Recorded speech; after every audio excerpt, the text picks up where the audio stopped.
আসসালামু আলাইকুম দর্শক, আমি কিন্তু আজকে বাসার ভিতরে ঢুকছি, পাখির বাসার ভিতরে একদম খাঁচার ভিতরে ঢুকে গেছি। এই জন্য আমি নতুন মানুষ তো সম্ভবত আর একটু ভয় আছে, দৌড়াদৌড়ি শুরু করছে। ওই জায়গায় পালাইছে গিয়া বাসার ভিতরে দেখেন সবাই। হ্যাঁ, ছোট্ট করে কি সুন্দর লাগছে, মাশাআল্লাহ। এই যে দেখেন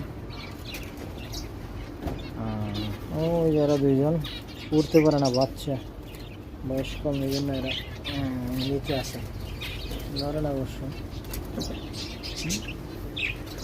এদিকে অনেকটি বাসা আছে, আমার মাথার উপরেও কিন্তু আছে। এই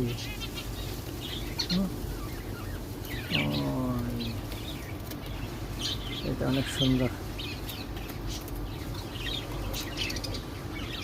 দর্শক, আপনাদের কেমন লাগলো ভিডিওটা কমেন্ট করে জানাবেন, লাইক করবেন, শেয়ার করবেন। ধন্যবাদ দর্শক, ভালো থাকুন। আসসালামু আলাইকুম ওয়া রাহমাতুল্লাহ।